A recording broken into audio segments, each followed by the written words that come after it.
വിനിമയ രംഗത്ത് വിസ്മയം സൃഷ്ടിച്ച മൊബൈൽ ഫോണിനെയും കുട്ടികളെയും സംബന്ധിച്ചാണ് ഞാൻ ഇവിടെ സംസാരിക്കാൻ പോകുന്നത്. സന്ദേശ വിസ്മയം സൃഷ്ടിച്ച ഒന്നാണ് മൊബൈൽ ഫോണിന്റെ കണ്ടുപിടുത്തം. ഉപയോഗവും ഗുണവും സൗകര്യവും ഏറെയുള്ള ഈ ഉപകരണത്തിൽ അത്ര തന്നെ ദോഷങ്ങളും ഉണ്ടെന്ന കാര്യം നമ്മൾ വിദ്യാർത്ഥികൾക്ക് അറിയില്ല. വളരെ വേഗം സാധാരണക്കാരന്റെ ജീവിതത്തിലേക്ക് കടന്നു വന്ന ഒരു സാങ്കേതിക ഉപകരണമാണ് മൊബൈൽ ഫോൺ. എവിടെയും കൊണ്ടുനടക്കാവുന്ന ഫോൺ, എപ്പോഴും സംസാരിക്കാവുന്ന ഫോൺ ജനങ്ങൾ വളരെ വേഗം അടുക്കുകയും ആവശ്യങ്ങൾ കൈമാറുകയും ചെയ്യും. ഈ ലോകം അവന്റെ കയ്യിലൊതുങ്ങിയ മട്ടായി മാറി മനുഷ്യൻ. മൊബൈൽ ഫോണിന്റെ ഉപയോഗം വളരെ വേഗം വർദ്ധിച്ചു. ദശലക്ഷക്കണക്കിന് ഫോണുകൾ ലോകമെമ്പാടും വ്യാപരിച്ചു. അവസാനം ഇവിടെ മൊബൈൽ ഫോൺ ഉപയോഗിക്കരുത് എന്ന ബോർഡ് വെക്കാൻ പല സ്ഥാപനങ്ങളിലും അധികാരികൾ നിർബന്ധിതരായി. എന്തുകൊണ്ട്? നമ്മൾ ചിന്തിക്കേണ്ടതാണ്. പിറന്നു വീഴുന്ന കുട്ടികളുടെ ചെവിയിലേക്ക് പോലും മൊബൈൽ ഫോൺ ചേർത്ത് പിടിച്ച് സംസാരം കേൾപ്പിക്കാൻ മുതിരുന്ന മാതാപിതാക്കളുടെ എണ്ണം വർദ്ധിച്ചു വരുന്ന കാലഘട്ടത്തിലാണ് നമ്മൾ ഇപ്പോൾ ജീവിക്കുന്നത്. അവിടെ തുടങ്ങുകയാണ് ഒരു കുട്ടിയും മൊബൈൽ ഫോണും തമ്മിലുള്ള ബന്ധം. മൊബൈൽ ഫോണിൽ നിന്ന് വരുന്ന മൈക്രോവേവ് റേഡിയേഷൻ അപകടകാരിയാണെന്ന് ഈ മാതാപിതാക്കൾക്ക് അറിയില്ല. അത് തലച്ചോറിലെ കോശങ്ങൾക്ക് കേടുപാടുകൾ വരുത്തുന്നു എന്നതാണ് പഠനങ്ങൾ തെളിയിച്ചിട്ടുള്ളത്. എന്നിരുന്നാലും ഈ കാലഘട്ടത്തിൽ മൊബൈൽ ഫോൺ ഉപയോഗിക്കുവാൻ നമ്മൾ നിർബന്ധിതരായി തീർന്നു. ഇപ്പോൾ കുടുംബത്തിലെ ഓരോ അംഗത്തിനും ഒരു സെൽഫോൺ എന്ന രീതിയിലായിരുന്നു. സ്കൂൾ കുട്ടികൾ വരെ അവ വ്യാപകമായി ഉപയോഗിച്ചു തുടങ്ങി. കുട്ടികളുടെ ഇടയിലെ മൊബൈൽ ഫോൺ ഉപയോഗം ഏറെ ആശങ്കയുണർത്തുന്നു.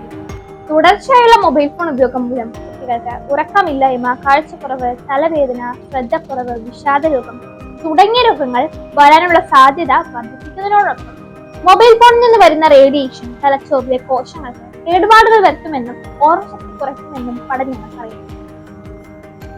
സെൽഫോൺ ഉപയോഗത്തിന് ദോഷകരമായ കുറെ വശങ്ങൾ കൂടി ഉണ്ടെന്ന് നാം ഓർക്കണം. കുട്ടികൾ സന്ദേശങ്ങൾ അയക്കുന്നതിലൂടെ അവരുടെ ഭാഷാ നിലവാരം കുറഞ്ഞു വരുന്നതായി ഭാഷാ വിദഗ്ധരും ഭാഷാ സ്നേഹികളും കരുതുന്നു. വാക്കുകളുടെ ചുരുക്കരൂപം മാത്രം ഉപയോഗിച്ച് ശീലിക്കുന്ന കുട്ടികൾക്ക് പിന്നീട് വാക്കുകളുടെ ശരിയായ അർത്ഥം ഒരിക്കലും വഴങ്ങുന്നു. മനുഷ്യരാശിയെ പിടിച്ചു കുലുക്കിയ കൊറോണ കാലഘട്ടത്തിൽ ഓൺലൈൻ ക്ലാസുകൾക്കായി മൊബൈൽ ഫോൺ കുട്ടികളുടെ കൈകളിൽ തന്നെയായിരുന്നു. ആ കാലഘട്ടത്തിലെ സാഹചര്യം കൊണ്ടായിരുന്നു അത്. പക്ഷേ കൊറോണ കാലഘട്ടം കടന്നുപോയപ്പോൾ ഫോൺ കുട്ടികളുടെ കൈകളിൽ നിന്ന് പോയി. ആവശ്യങ്ങൾ കൂടി അനാവശ്യവും കൂടി, ഗുണവും ദോഷവും കൂടി. ഉപയോഗം അധികമായി, ദുരുപയോഗം നിയന്ത്രണാതീതമായി.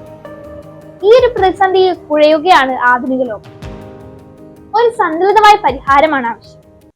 വിദ്യാലയങ്ങൾ കുട്ടികളുടെ പഠനത്തിനുള്ളതാണ്. അവിടെ ഫോണുകൾക്ക് സ്ഥാനമില്ല.